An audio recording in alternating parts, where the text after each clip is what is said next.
जितने भी हमारे आज छात्र सभा के समाजवादी साथी आए हैं, ये सभी साथी संकल्प लेकर के जा रहे हैं कि दूत बन करके गांव-गांव, घर-घर जाकर के समाजवादी पार्टी के कार्यक्रम और समाजवादी पार्टी को कैसे मजबूत किया जाए उसका संदेश घर-घर पहुंचाने का काम करेंगे। न केवल संदेश पहुंचाने का काम करेंगे बल्कि जो सवाल इनके सामने खड़े हैं, नौकरियों का कम होना, बेरोजगारी, महंगी पढ़ाई, शिक्षा का निजीकरण, शिक्षा के क्षेत्र में बड़े पैमाने पर सरकार का हस्तक्षेप और आज के समय पर जो सम्मानजनक नौकरी रोजगार मिलना चाहिए वो भी सरकार सम्मानजनक नौकरी रोजगार नहीं दे पा रही है, डिलीवरी बॉय बना दे रही है। जो लोग ये कहते थे कि सस्ती पढ़ाई कराएंगे, एजुकेशन को बेटर करेंगे, लेकिन निजीकरण के बहाने पढ़ाई लिखाई और रोजगार नौकरी हमारे पीडीए परिवार से दूर करते चले जा रहे हैं। जब निजीकरण होगा शिक्षा का, विदेशी यूनिवर्सिटीज आएंगी तो हमारे बच्चों की पढ़ाई भी बहुत महंगी हो जाएगी, वो पढ़ नहीं पाएंगे, उन्हें नौकरी रोजगार से दूर करने का ये साजिश षड्यंत्र चल रहा है। और साथियों ने यहां भी कहा कि जो काला चश्मा लगा करके आए थे वो उजाला नहीं देख सकते। जो काला चश्मा लगा करके आए थे वो उजाले से दूर हैं और उसी का परिणाम है कि आज उत्तर प्रदेश को जो $1 ट्रिलियन इकोनॉमी का सपना दिखाया जा रहा था, न रोजगार है, न नौकरी, न इन्वेस्टमेंट है। जो इन्वेस्टमेंट की बात कही गई थी, इन्वेस्टमेंट भी नहीं। अगर इन्वेस्टमेंट होता तो नौकरी रोजगार होते। वो सेलेक्टिव है और इतना ऑर्गेनाइज्ड करप्शन कभी देखने को नहीं मिला जो इस सरकार में भारतीय जनता पार्टी की में देखने को मिल रहा है। अखबारों के माध्यम से जो पढ़ने को मिलता है, जीएसटी की चोरी पहले 165 करोड़ की, फिर 300 करोड़ से ऊपर की, फिर और तमाम ऐसे काम हो रहे हैं अपने लोगों को लाभ पहुंचाने का। तो भ्रष्टाचार भी चरम सीमा पर है, जिसके वजह से महंगाई है। हमें उम्मीद है कि यही कार्यकर्ता सब मिलकर के गांव जाएंगे, संगठन बनाएंगे, बूथ स्तर पर काम करेंगे और समाजवादी पार्टी को आने वाले समय में आगे बढ़ा करके सरकार बनाने का काम करेंगे। जो हर पार्टी ने पहले फैसला लिया कि आतंकवाद के खिलाफ और आतंकवाद जड़ से खत्म हो, उसकी ब्रांचेस टूट जाएंगी तो फिर जड़ से आ जाएगा। इससे जड़ से समाप्त हो, हम लोग पूरी सरकार के साथ हैं, आतंकवाद खत्म हो।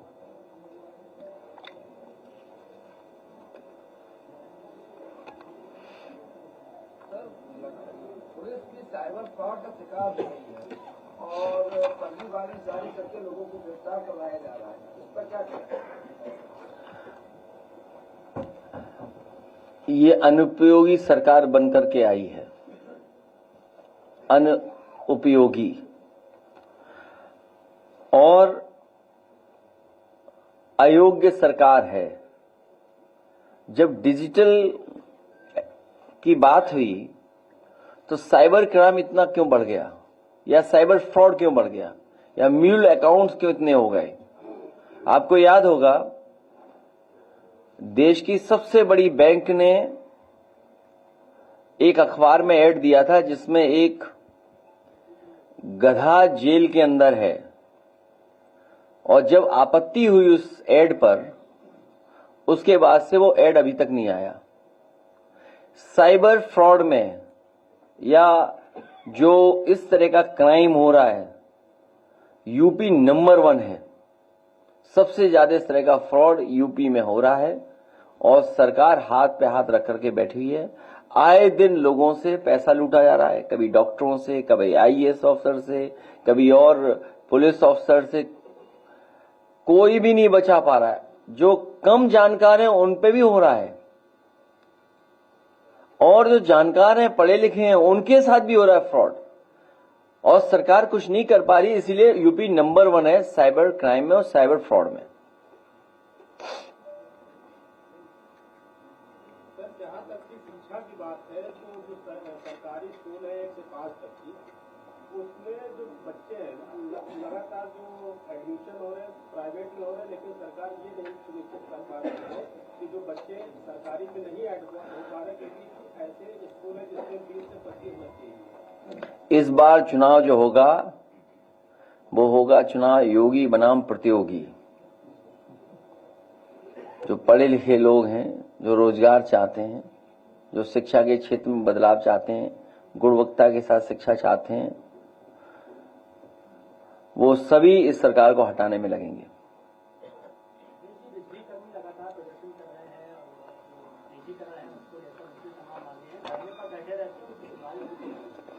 धिक्कार ऐसी सरकार पर जो सुनवाई न कर रही हो और निजीकरण में जा रहा हो। हमने इसीलिए कहा जब सब बेचा जा रहा है तो जब जेपीएनआईसी बेचें तो हम लोगों को भी जानकारी दे दें।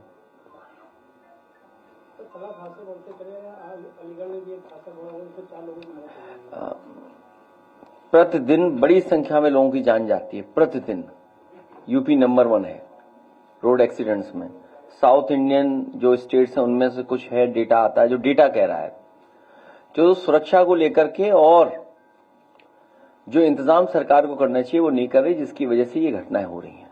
सरकार कई कारण बता सकती है, लेकिन सरकार की जिम्मेदारी बड़ी है कि इस तरह के रोड एक्सीडेंट्स ना हो जिससे जान लोगों की न जाए।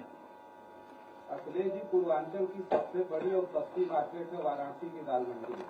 वहाँ 10,000 दुकानें हैं, करोड़ों का डेली का व्यापार है, लेकिन श्रद्धालुओं के परेशानी का हवाला देकर के 10,000 दुकानें तोड़ी जा रही हैं। हमारा डेलीगेशन मिला था उनसे, लीडर ओपोजिशन मिले थे। जो विकास विनाश की ओर ले जाए हम उसके पक्ष में नहीं है, उजाड़ दे हम उसके पक्ष में नहीं है। कुछ लोगों के हाथ में ही विनाशकारी रेखा है, उनसे सावधान रहें।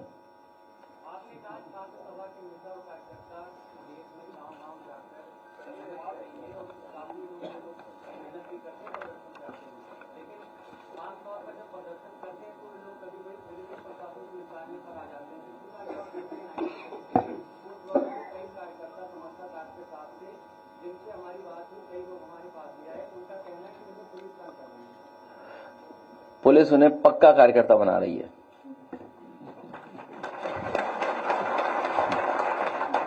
वो जीवन भर समाजवादी रहेंगे। अब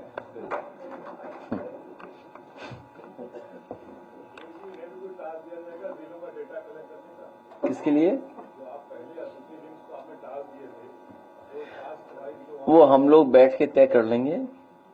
इन लोगों को भी जिम्मेदारी से काम करना है। नंबर 1 अनुशासन, दूसरा व्यवहार अच्छा, तीसरा एक दूसरे के प्रति सम्मान की तरह सम्मान से देखना, सम्मान से जुड़ना। तो ये काम लगातार करते रहेंगे लोग। पीडीए की ताकत को और मजबूत करेंगे।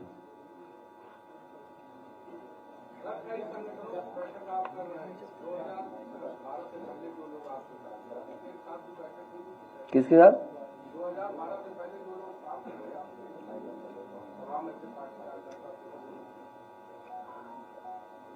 नहीं, मेरी जानकारी में नहीं है। जो जानकारी आप पर है वो मेरे पास वो जानकारी नहीं है। जो जानकारी आप पर है वो जानकारी अभी आई नहीं है हमारे पास।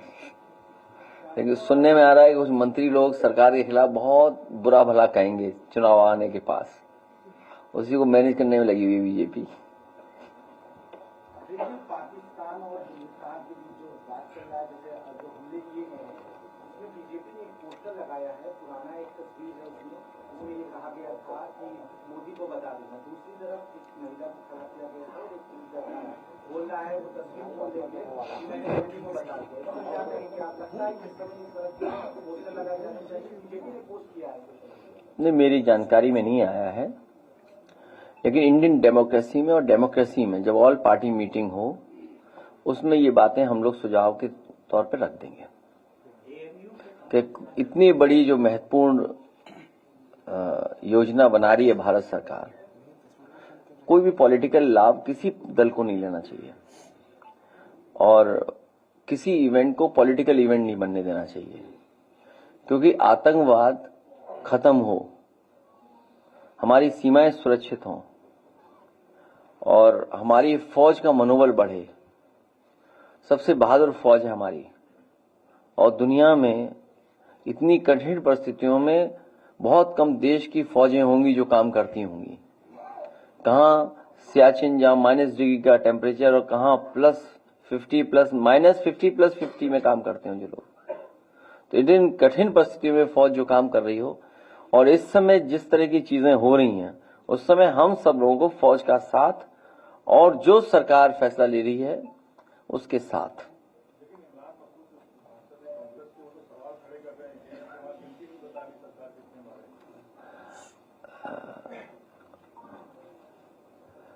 मैं फिर कहता हूं, इतने बड़े नेता नहीं है जिनका सवाल आप यहां पूछ रहे हो।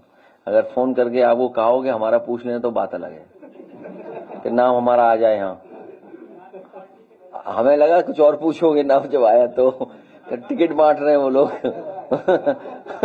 तो हाँ वही तो मैंने कहा, मैं से कुछ और पूछेंगे टिकट बांटने का। नहीं, अब बताओ कहाँ दुनिया में कि विधायक टिकट बांटने लगे आपस में। कई सरकारी अस्पताल ऐसे हैं जहाँ पे पूरी दवाइयाँ लोगों को नहीं मिल रही है और लोग लंबी लंबी लाइन लग रहे हैं। बहुत बुरा हाल है अस्पतालों का, बहुत बुरा। इलाज नहीं मिल पा रहा है, दवाइयाँ नहीं है, लंबी लाइन है, और जो बने थे अच्छे अस्पताल वो भी बर्बाद कर दिए, उनका भी इंफ्रास्ट्रक्चर खराब कर दिया है। और केवल सूचना एक जगह से नहीं आ रही है, पूरे प्रदेश भर के अस्पतालों में हालत ऐसी है, कहीं दवाई, इलाज और गरीब की कोई मदद नहीं हो पा रही है। याद होगा जब मैं पहली बार गया था इसमें, अभी हाल ही में कैंसर रिसर्च इंस्टीट्यूट में, जब मैं कैंसर रिसर्च इंस्टीट्यूट में गया तो सबसे पहले पेशेंट से जिससे मिलने का मुझे मौका मिला वो गोरखपुर के लोग थे।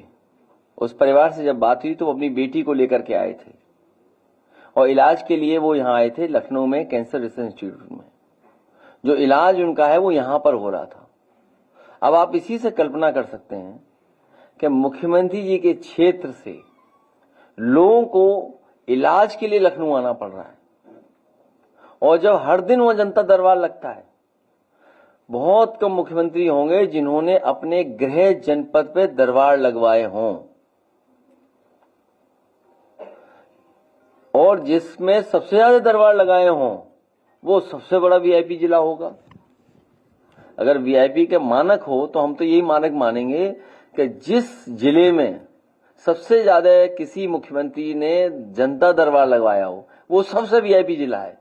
और उस वीआईपी जिले में जहां पर मेडिकल कॉलेज हैं और अस्पताल हैं, एम्स है, वहां पर गरीब को इलाज नहीं मिल रहा। सोचिए आप, एम्स होने के बाद इलाज नहीं, फिर एम्स क्यों बनवाया?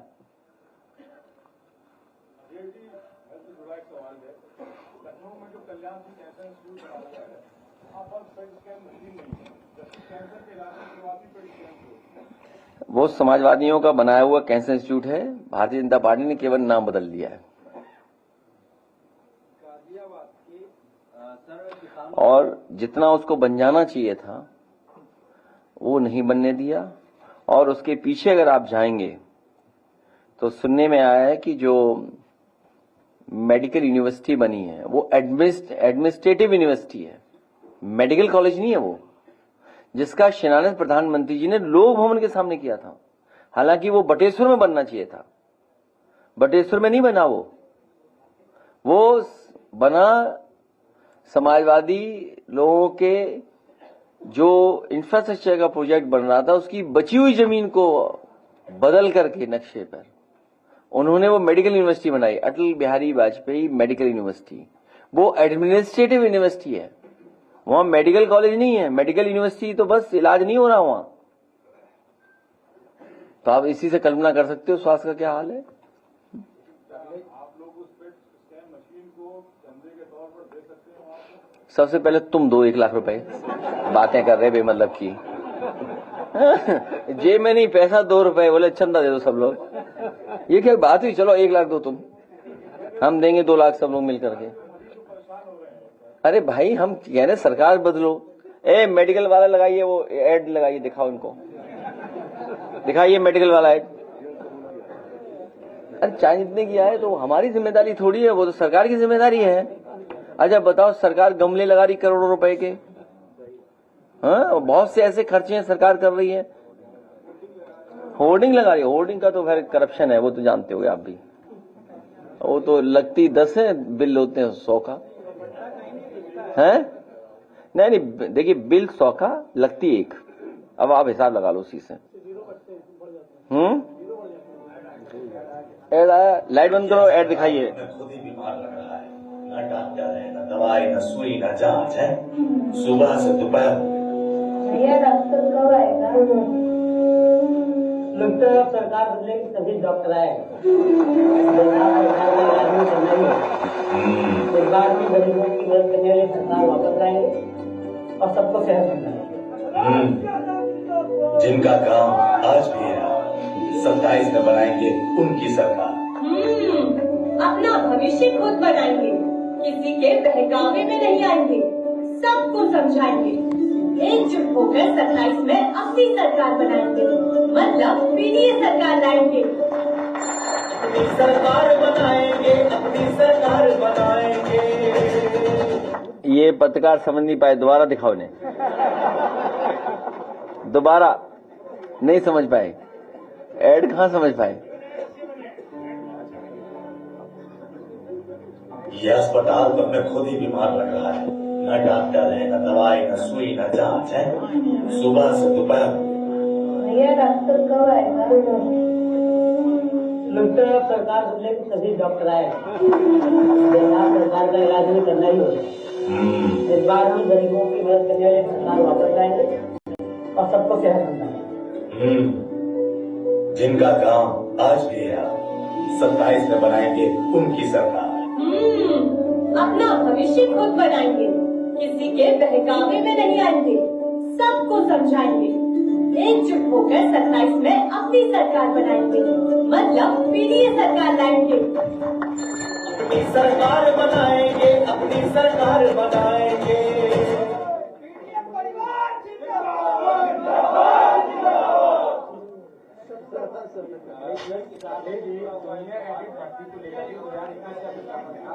तमाम जो अभ्यर्थी हैं वो झारखंड शिक्षा निदेशालय पे 4 दिन से बैठे हुए हैं। आपके माननीय विधायक जी ने सदन में भी सवाल उठाया था, लेकिन वो आज भी आरक्षण को लेकर के आधिकारिक तालम तोड़ कर रहे हैं और वो लगातार धरने बैठे हैं। नौकरी और आरक्षण बीजेपी के एजेंडे में नहीं है। नौकरी और आरक्षण बीजेपी के एजेंडे में नहीं है।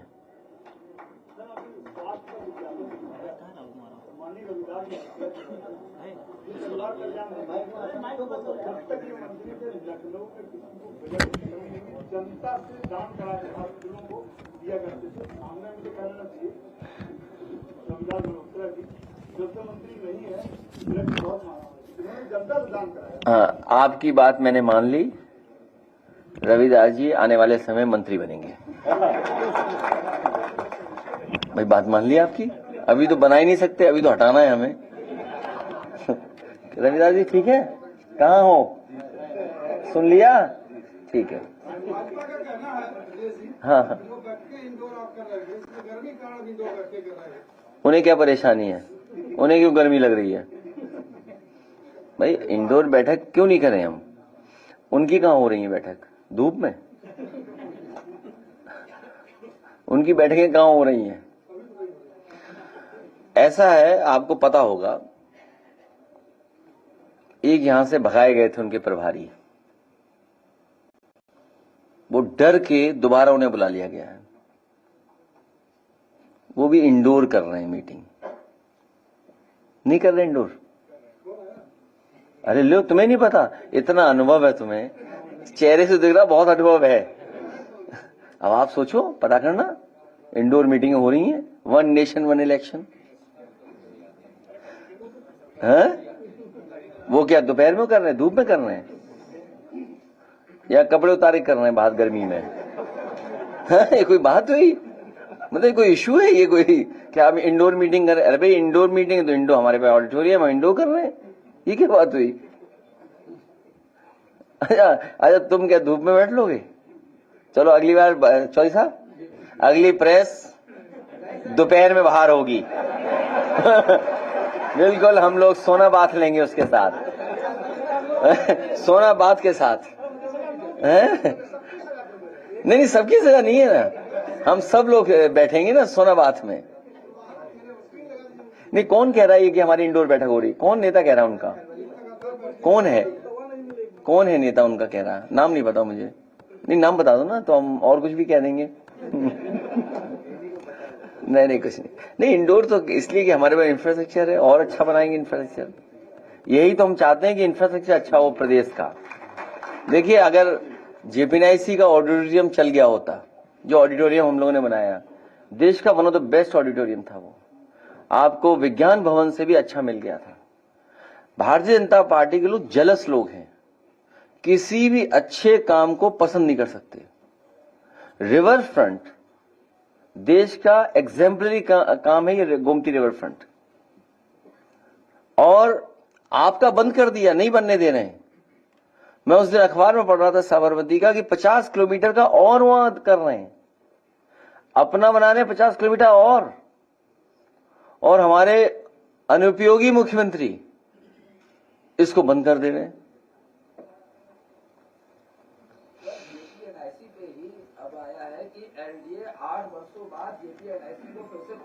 मैंने आपसे निवेदन किया है, आपके माध्यम से सरकार तक बात पहुंच जाए कि जिस तरीके से उन्होंने बहुत से सरकार के एसेट्स को बेचा है, इसको अगर बेचेंगे तो हम समाजवादी लोग मिलकर के चंदा लेकर के इसको खुद खरीद लेंगे। हम लोगों ने, क्योंकि इसके साथ हमारा आइडियोलॉजिकल जो इमोशनल अटैचमेंट है वो बड़ा है, जिसको नेताजी ने शुरू किया हो, शिलान्यास किया हो, और उस समय बहुत से देश के बड़े लीडर्स आए थे, और आज भी लोहिया पार्क वही है, उसी का हिस्सा कट करके जेपीआईसी बना है। लोहिया पार्क में आप खुद मुझसे बेहतर जानते होंगे, कोई आईएएस ऐसा नहीं जो वहां न टहलता हो। जो हम लोगों पे अन्याय करता है आईएएस, वो भी वहीं घूमता है, वहां के पेड़ पौधे देख रहे हैं कि कौन है ऐसा। और आज भी सबसे अच्छी क्वालिटी का प्लांटेशन आपको लोहिया पार्क में मिलेगा या जनरल पार्क में मिलेगा। एएनयू की जमीन पर नगर निगम ने अपना बोर्ड लगा दिया है, और वहां की जो जमीन का विवाद है वो आपके करता है। जब देश पूरा एक है और पाकिस्तान से खतरा पैदा हो रहा है, आतंकवाद से खतरा पैदा है, उस समय सरकार को कोई अन्याय का काम नहीं करना चाहिए, अननेसेसरी काम नहीं करना चाहिए। जैसे जो खबरें आ रही हैं पीलीभीत से, श्रावस्ती से, बहराइच से, कि वहां पर बुलडोजर चलाया जा रहा है, तो ये सरकार जब स्वीकार कर रही है कि सब दल एक है, तो इस तरह के काम सरकार को नहीं करना चाहिए। और कई बार हम लोगों ने आपसे इसी जगह कहा है कि मुख्यमंत्री आवास का भी नक्शा पास नहीं है। ये जो है आवास, इसका भी नक्शा नहीं पास है। वीडियो वायरल हो रहा है, उसमें ट्रेन में यात्री को जो पेंट्री के वेंडर्स हैं, ठेकेदार हैं, उन्होंने मार मार के उसके कपड़े फाड़ दिए, सिर्फ इसलिए कि उसने शिकायत कर दी थी। पानी महंगा बेच रहे थे, बाकी खाने का सामान महंगा बेच रहे थे, उन्होंने बकायदा उसको उतार के खूब पीटा है, पूरे कपड़े फाड़ दिए, और कोई एक्शन उनके खिलाफ नहीं है। अब वीडियो वायरल हो गया, हो सकता है मंत्री जी तक पहुंच जाए तो कार्रवाई करें उस पर। तो हैं ऐसे मंत्री, ऐसे बन गए, कैबिनेट में चले गए होंगे ऐसे लोग, उन्हीं के माध्यम से ये सब हो रहा है। वो अपने आप जानकारी भी ले लेंगे ये बात। खेतों में जो है सांड और गाय के अलावा बंदरों की पूरी झुंड जा रही है, पूरा फसल तबाह कर रहे हैं। खराब जान जा रही है, सरकार के पास क्या कुछ आप लोग जो आवाज सुनेंगे कि बंदरों को फिर से जंगल में भेजें। दूसरी वजह यही सर जो पेड़ लगाए जा रहे हैं, वो बंजार नहीं है तो बंदर जो है जंगलों से खेतों में आ रहे हैं। बहुत बहुत ही हमारे अनुभवी पत्रकार हैं जिन्होंने ये सवाल पूछा है। बहुत दिनों बाद पूछ रहे हो आप बहुत दिनों बाद पूछ रहे हो। अगर आपको घटना याद हो, एक बंदर डीएम का चश्मा ले गया था, तब पूछते सवाल तो सवाल बनता। अब इतने वर्षों बाद आए हो, बताओ डीएम साहब का चश्मा ले गया बंदर। जल जीवन मिशन के द्वारा गाँव की सड़कों को खोद के डाल दिया, लेकिन अभी तक उसकी न मरम्मत। ये लोकसभा में भी कई बार उठ चुका सवाल। अखिलेश जी, असदुद्दीन ओवैसी ने सर्वदलीय बैठक के बाद बयान किया, उसमें उन्होंने कहा कि वो सशस्त्र बलों और सरकार की सराहना करते हैं ऑपरेशन सिंदूर पर। आप क्या कहेंगे सरकार से? आप बुराई करोगे? कर लो बुराई। तुम गाइडलाइन नहीं पढ़ी अभी तक? गाइडलाइन नहीं पढ़ी इन्होंने? ए भाई गाइडलाइन पढ़ ले। मेरे समझदार पत्रकार गाइडलाइन पढ़ ले। बहुत धन्यवाद। तुम पे सवाल ही खत्म है। तुम जाओ उनसे पूछो आगे सवाल।